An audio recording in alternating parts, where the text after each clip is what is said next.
দক্ষিণবঙ্গতে mainly তো গরমকালের সিজনের তাপমাত্রা বলতে সাধারণত আমরা কনসার্ন হই আপনার দক্ষিণবঙ্গের তাপমাত্রা।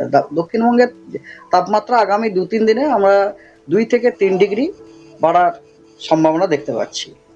তবে আপনার এপ্রিলের শুরু থেকে আপনার বাঁকুড়াতে মানে পশ্চিমের জেলাগুলোতে টেম্পারেচার 40 ডিগ্রিও কিন্তু টাচ করতে পারে।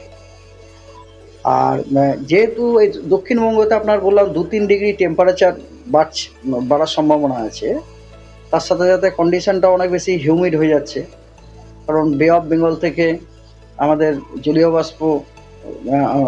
জলীয় বাষ্পর প্রভাব হচ্ছে আর কি।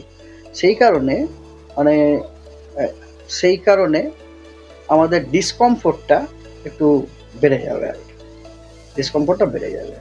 হয়তো টেম্পারেচার ধরুন দক্ষিণবঙ্গে হয়তো 35-36 এরকম থাকলো, কিন্তু এর যে আপনার এফেক্টিভনেসটা এটা কিন্তু তার থেকে অনেক বেশি ফেল্ট হবে আর কি।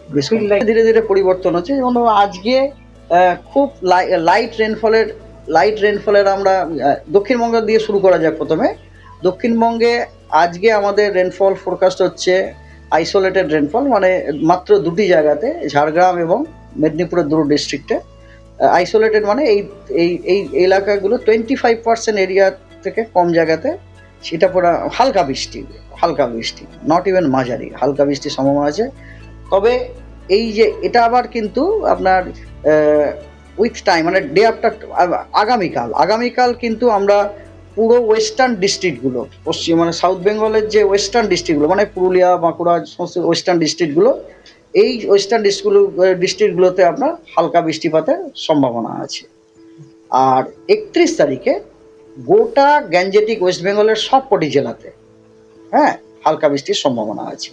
তার মানে এই যে বৃষ্টিটা যদিও হালকা বৃষ্টি, কিন্তু এই হালকা বৃষ্টির আপনারা দেখতে পাচ্ছেন এই স্পেশিয়াল কভারেজটা কেমন ধীরে ধীরে বেড়ে যাচ্ছে। আজকে একদম দক্ষিণের 2টো জেলা, দক্ষিণ পশ্চিমের 2টো জেলা, 3টে জেলা সরি, মেদিনীপুরের 2টি এবং ঝাড়গ্রাম।